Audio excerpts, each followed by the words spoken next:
To become the most dangerous fighter in the world, the first thing he did was castrate himself. The manual demanded it. The price of its power was written into the very first line. Master this art and move with a speed almost no one alive can follow. But first, stop being a man. He paid it. He won. And he spent the rest of his life as the deadliest fighter in his world, lost in silk and embroidery, no longer quite a man, no longer quite himself. That is one rule from one sect in a world that holds dozens of them. Shaolin, Wudang, Emei, Kunlun, the Beggars Sect, the Ming Cult. You have heard some of these names. You probably picture ancient brotherhoods of warrior monks, secrets guarded for 1,000 years on remote mountain peaks. Almost none of that is true. The most feared demonic cult in these legends was a real religion, and in the story, it's the victim, hunted by the righteous heroes who keep turning out to be the worst people in the room. And the sects that feel 1,000 years old? Most were built about 70 years ago by a handful of newspaper writers racing a daily deadline. Some of them are younger than the television, and yet they feel carved from stone. That is the trick worth understanding. These writers didn't conjure a world from nothing. They welded together real temples, real religions, real poisons, and real history until the seams vanished. Picture a monk on a mountaintop, ancient, serene, eternal. Now notice the mountain is balanced on the nib of a pen. So let's pull them apart. Every major sect, where it actually came from, and why the real martial world is far stranger and far darker than the movies ever let you see. To understand the sects, you first have to understand the place they live in. It has a name, jianghu.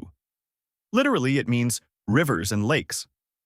Figuratively, it means something closer to the world outside the rules, a floating society of wanderers, outlaws, hermits, healers, assassins, and knights who live beyond the reach of the emperor's law.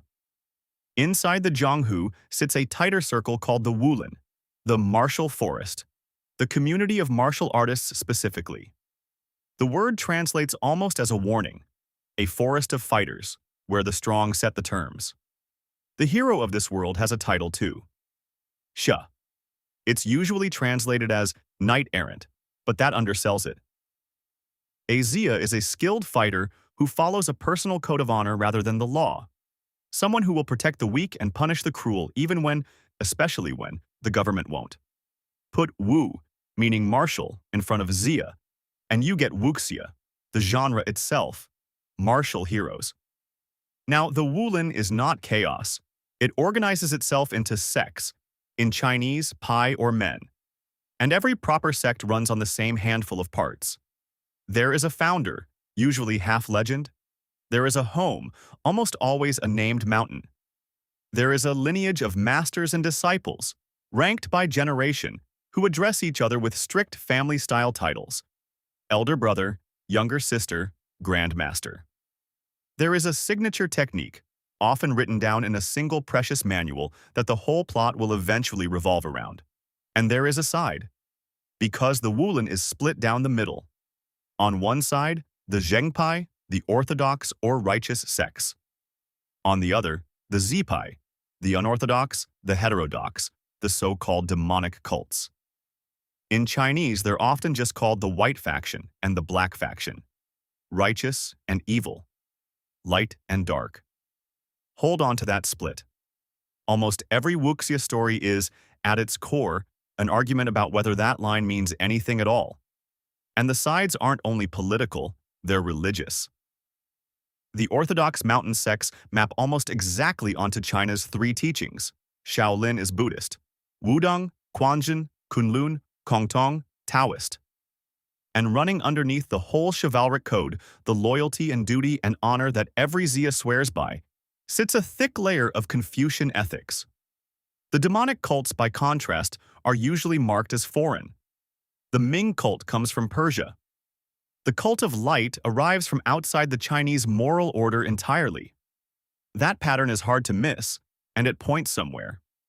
If the heterodox groups are consistently the outsiders and the imports, it's reasonable to infer that part of what makes a cult demonic in these stories is simply that it came from somewhere else.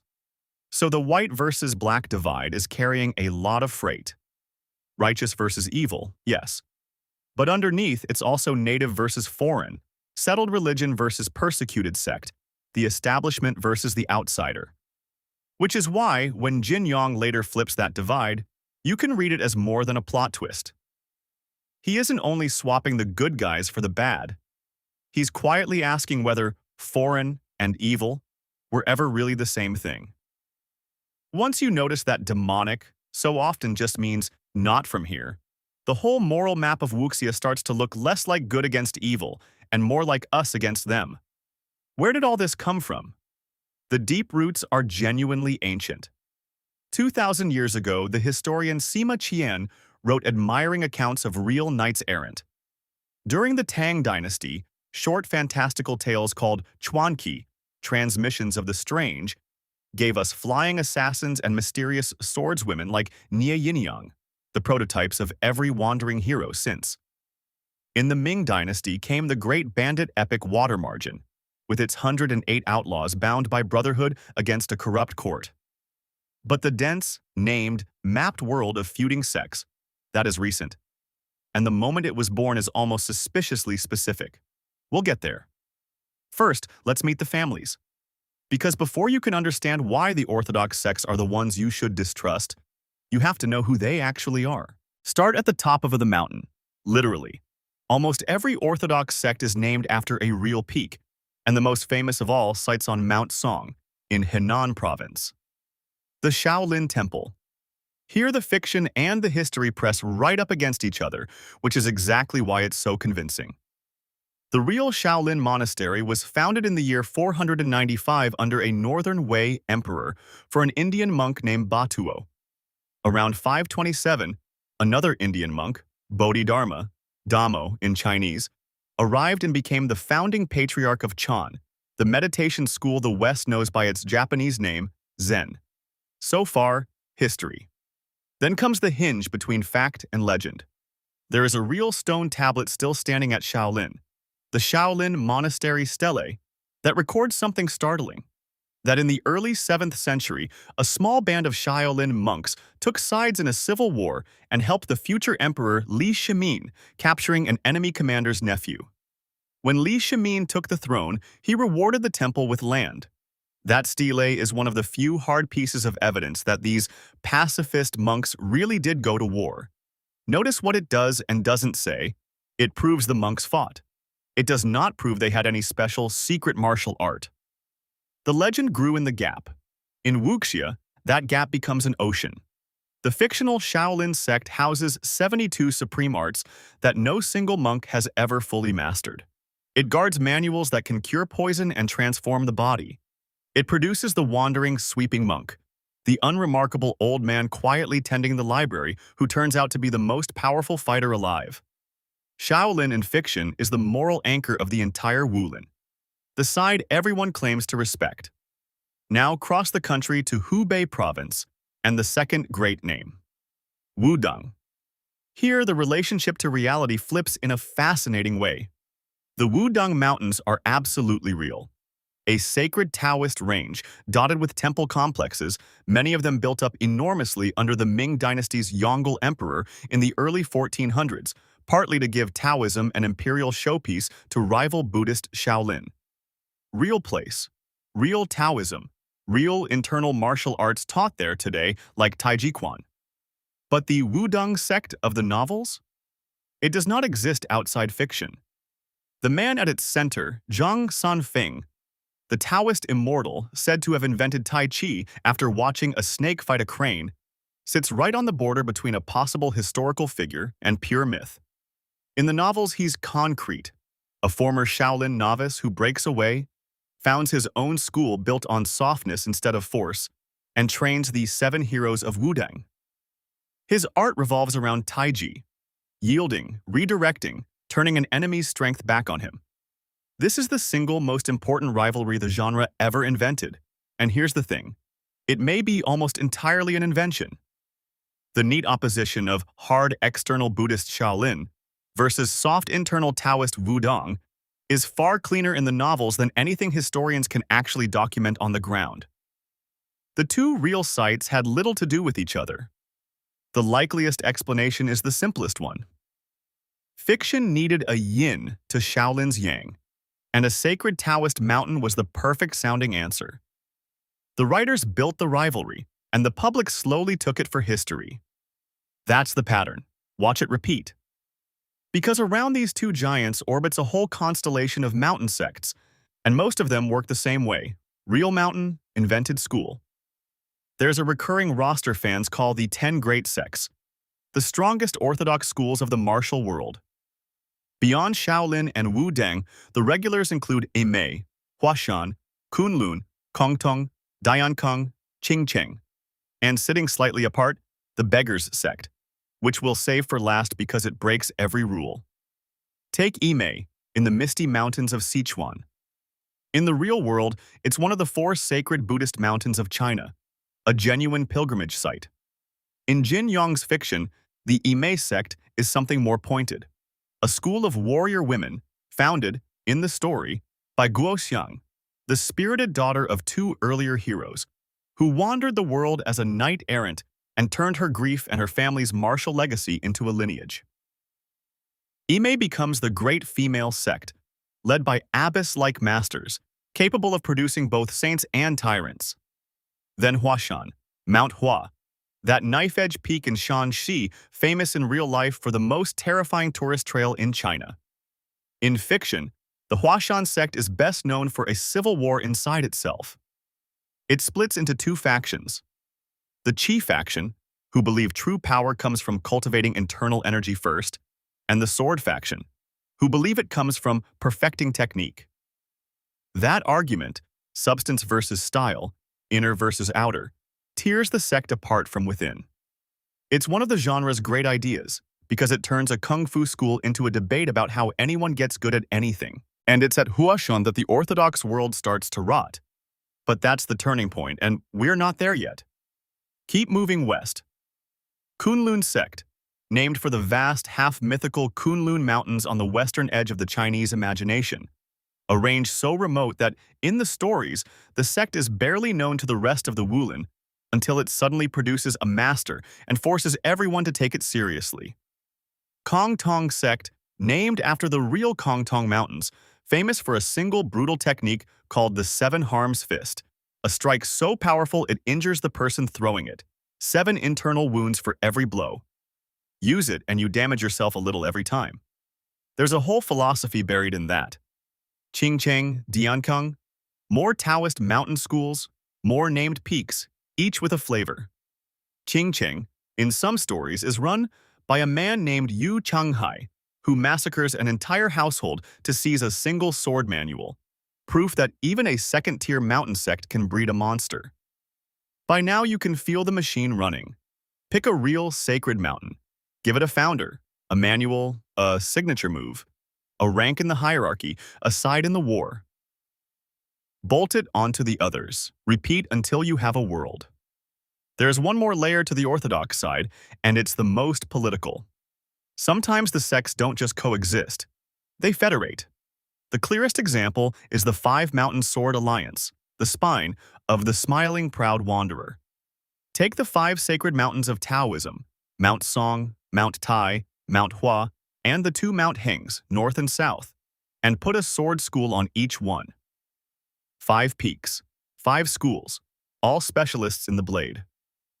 Then bind them into a single alliance, supposedly for mutual defense against the unorthodox cults. It sounds noble. In practice, it's a slow-motion power grab. The head of the central Songshan sect, a cold and ambitious man named Zuo Lengchan, wants to merge all 5 schools into one super sect under his command. A force big enough to finally challenge even Shaolin and Wudang for control of the whole martial world. To get there, he engineers betrayals, stages a massacre, and bribes rivals into ruin. All under the banner of righteous unity. And he isn't even the worst of them. His chief rival inside the alliance is Yue Bukun, the gentleman's sword we'll meet properly in a moment, who publicly opposes the merger while secretly scheming to seize it for himself. 2 righteous leaders, both wearing the mask of virtue, both willing to burn the alliance down in order to rule it. So here's what the most political corner of the orthodox world actually teaches. The structure built to fight evil becomes the thing that produces it. The alliance against the cults rots from the inside, poisoned by the ambition of the men running it. No demon required. And every one of these orthodox sects shares an unspoken assumption that they are the good guys, the righteous, the white faction, the defenders of the common people against the darkness. Here's what makes that strange. By the time the genre matured, its greatest writer had decided that assumption was a lie, that the people shouting loudest about righteousness were often the worst of all. But to understand why a gentleman master would betray everyone he knew, you first have to understand what they were all fighting over. Because almost no one in the Wulin fights for nothing. They fight for the same two things over and over. A book and a ranking. Strip away the mountains and the robes, and the Wulin runs on two obsessions: manuals and rankings. Start with the manuals. In Wuxia, martial arts aren't just trained, they're written down, in secret texts that hold a complete, often near-supernatural fighting system. Master the book, become unstoppable. And so the single most valuable object in this entire world is not gold, or land, or a throne. It's a slim volume of instructions. The legendary manuals recur across Jin Yong's books like holy relics. The 9 Yin Manual and its mirror twin, the 9 Yang Manual, opposing systems of internal power. The Sunflower Manual, with its terrible price. The Bixi Sword Manual, which half the cast of the smiling, proud wanderer will kill to possess. These books aren't background detail, they are the engines of the plots. Whole wars in the jianghu are fought over who holds a particular text, who copied it, who can decode it. Think about what that does to the moral world. If ultimate power is sitting inside a book, then anyone, righteous master, demon, beggar, orphan, can become the strongest person alive simply by getting their hands on the right pages. Power stops being something you inherit or earn slowly across a lifetime. It becomes something you can steal, and that single idea is what turns gentlemen into villains. Now the second obsession. Ranking. The Wulin is fanatical about knowing who is the best. In the Condor trilogy, the 5 mightiest masters of the age are literally titled and ranked. The 5 greats, named for the directions and the center. The Eastern Heretic, the Western Venom, the Southern Emperor, the Northern Beggar, the Central Divinity, who is Wang Chongyang, the Quanzhen founder. And to settle the order, they hold a contest, high on the summit of Mount Hua, an event fans treat like a championship title, the sword meet on Mount Hua. This is the genre quietly admitting what it's really about.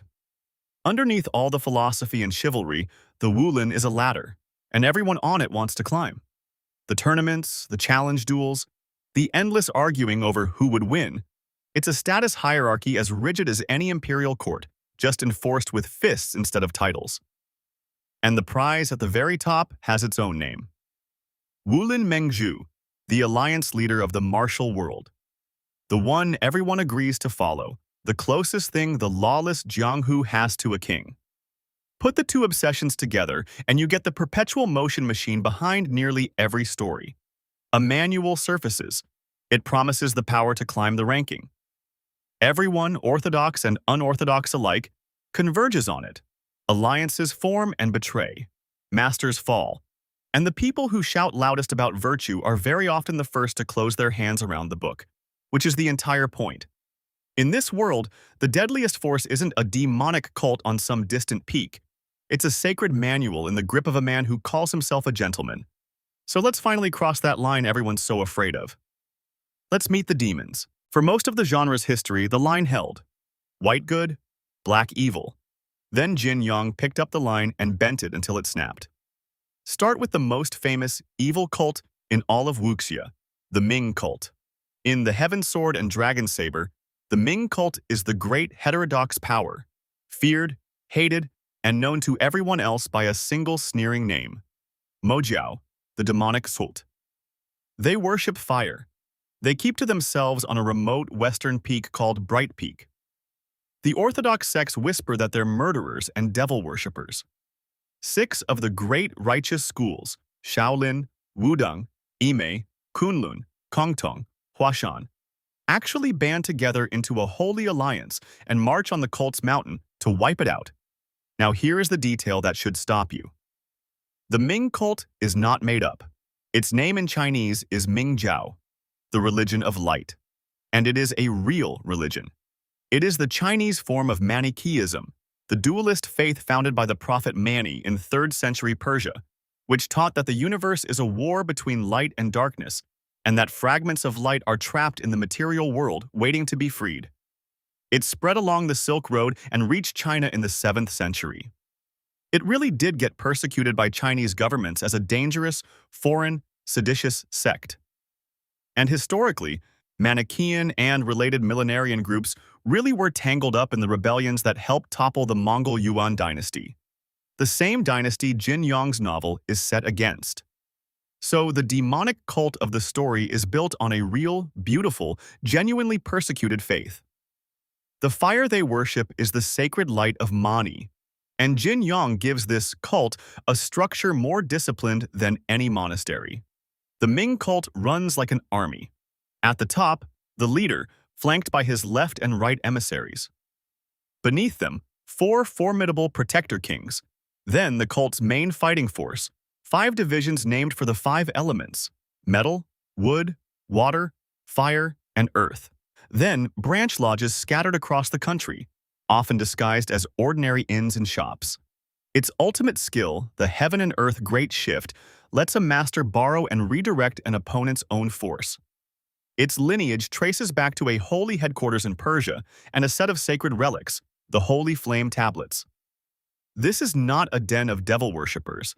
It is one of the most organized, far-reaching, and arguably most competent institutions in the entire Wulan, which is precisely why the orthodox sects fear it. And that flips the whole story. Jin Yong takes the side everyone calls evil and makes them the heroes. The orphan protagonist Zhang Wuji, son of a Wudang swordsman and a woman from the unorthodox side, a child the righteous sects effectively hounded into being an orphan, ends up leading the Ming cult. The righteous alliance that marched on Bright Peak is revealed as petty, prejudiced, and cruel. The line between white and black doesn't just blur, it inverts. This is the genre's central move. Remember it. The label, evil cult, is a question, not an answer. Now watch Jin Yong do it again, harder, in The Smiling Proud Wanderer. The unorthodox power here is the Sun Moon Holy Cult. Its name, in Chinese, literally combines the characters for sun and moon, which together form the character Ming, light. Again, the cult of light, cast as the demons. And again, the orthodox sects who hunt them are the ones with the rotten core. Here the inversion gets a face. The orthodox hero's own master, Yue Bu-kun, leader of the Huashan sect, is nicknamed the Gentleman's Sword for his upright, dignified conduct. He is, in fact, the most poisonous villain in the book, a vain, calculating hypocrite who betrays everyone around him in his hunger for a single martial arts manual. The righteous master is the snake. The cult members are, by comparison, almost honest. And that manual he's chasing? It points at the strangest figure in the entire genre. Dongfang Bubai, the name means roughly invincible east. The leader of the Sun Moon Holy Cult and, within this book at least, the deadliest fighter in it, so fast that by the end almost no one can touch him. To master the cult's ultimate technique, the Sunflower Manual, there is a prerequisite written in the very first line of the text. The practitioner must first castrate himself. Sit with how dark and how brilliant that is. The most absolute power in the martial world comes only to the person willing to cut away the most fundamental part of themselves. Dongfang Bubai does it, and is transformed, becoming androgynous, gentle, obsessive, lost in embroidery and love, while an empire of fanatics waits on his every word. Power and self-mutilation as the same act. That single rule has haunted Chinese pop culture for 60 years, reinterpreted in adaptation after adaptation, because it asks a question no hero story usually dares to: what if the price of being the strongest is that you stop being yourself? Jin Yong never spelled out exactly why he built it this way. What the books make plain is the effect. After him, the entire genre tilted, and the evil cult could never again be simply evil. So, if the orthodox mountains are hypocrites and the demonic cults are the persecuted, who is actually good? That was Jin Yong's question, and his answer reshaped the genre. But here's something the films almost never tell you. Jin Yong was only one of 3 giants, and the other 2 looked at this same world of sects and manuals and rankings and reached completely different conclusions. One of them decided the whole sect system was a cage worth escaping. Hold on to that, because it changes how you read everything we've just described. The sect system feels like the natural law of Wuxia. It isn't. It's a set of choices made by specific people, and they didn't all agree. 3 names tower over the genre. Together they're called the 3 swordsmen of Wuxia fiction. We've leaned on Jin Yong, the master architect who built the densest and most historical version of the sect world. But the modern genre actually started with someone else. Liang Yusheng came first. In 1954, in a Hong Kong newspaper, he launched what's now called the New School of Wuxia, and the trigger was almost absurdly mundane. A real public martial arts match in Macau in 1953 had whipped the city into a frenzy, and an editor, smelling appetite, asked Liang for a cereal to ride the wave. The genre, as we know it, was, in part, a newspaper's cash-in on a boxing craze. Liang's world has its own sects. The Tianshan sect, the Heavenly Mountain School far out in the west, recurs across his books. But what set him apart was who he put at the center. His most famous creation is the white-haired maiden, a fierce, independent swordswoman whose hair turns white overnight from heartbreak and betrayal. Again and again, Liang wrote women braver and more skilled than the men around them. In a genre crowded with male grandmasters, that was its own quiet rebellion. Then there's the third name, and he's the one who turned against the whole machine. Gulong. Gulong wrote from Taiwan, and he was openly honest that he could never out-research or out-plot Jin Yong. So he did the opposite of everything. Where Jin Yong wrote dense historical epics anchored in great sects, Gulong wrote lean, fast, almost cinematic books. Short, punchy sentences, heavy mood, closer to detective noir than to dynastic saga. And crucially, his heroes mostly belong to no sect at all. His most beloved characters are loners and outsiders. Chu Liuxiang, the elegant gentleman thief who lives on a houseboat and solves mysteries. A martial artist so unattached that even his master's identity is a riddle. Lu Xiaofeng, the witty investigator with the famous 4 eyebrows, drifting through the jianghu cracking impossible cases. Li Shunhuan, the melancholy master of the little Li flying dagger, a throw so fast no one sees it leave his hand, defined not by any school but by his heartbreak and his drinking. These men have no mountain, no manual to guard, no alliance to climb. You can read almost the whole of Gulong's work as an argument that the sect was exactly the cage Jin Yong only hinted at, a place that demanded loyalty and manufactured hypocrites. His heroes keep finding their meaning in friendship, freedom, and a private code, never in belonging to an institution. He took the founding promise of the genre, that you discover who you are through your sect, and quietly tore it up. Step back and look at what the 3 of them did together.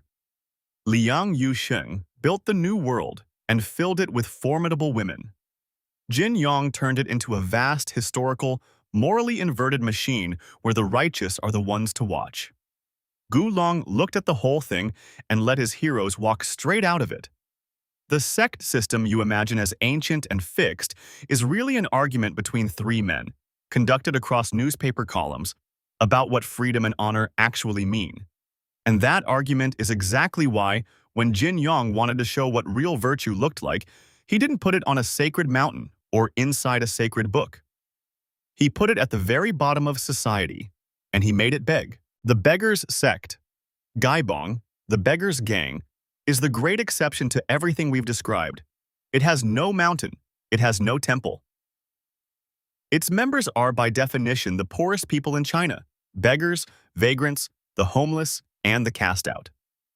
And in Jin Yong's world, it is the single largest and most respected organization in the entire Wulin.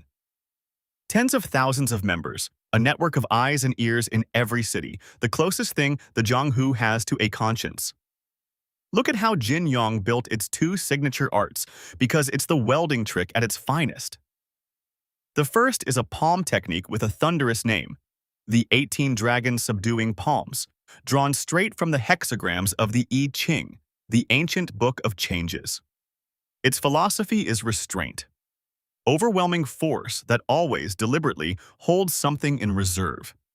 Even the unbeatable sweeping monk of Shaolin is said to call it the finest martial art under heaven. The second is the opposite, and this is the masterstroke. It's called the dog-beating staff technique. Think about that name. The most shameful, degrading fact of a beggar's life, being chased and beaten away from doors by people's dogs, is taken and turned into the most treasured secret art of the entire sect, passed only from one chief to the next, known to no one else.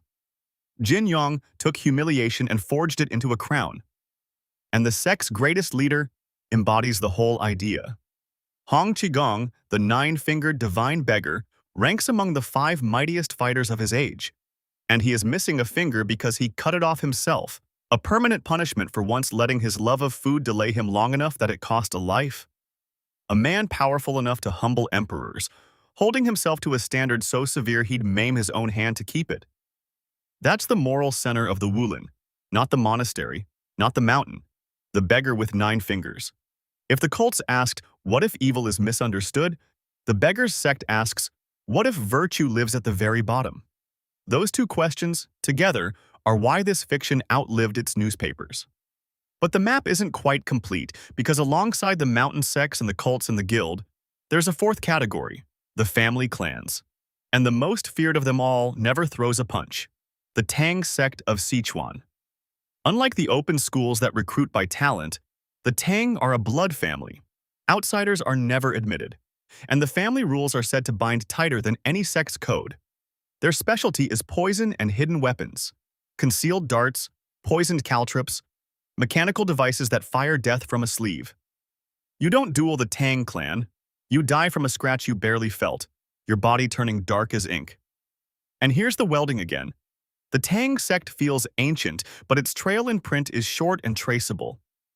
It grows out of a real 1920s martial arts manual that mentions a poison sand expert from Sichuan called, simply, Elder Sister Tang. Writers like Bai Yu picked up the reference. Later, Gu Long made the Tang clan famous across the genre. A single line in an old training manual became an entire dynasty of assassins. Today, that lineage has leaked forward into modern fantasy. The wildly popular Soul Land series carries a Tang sect descended directly from this idea. The Tang clan also points at a whole category we've barely touched, the family clans.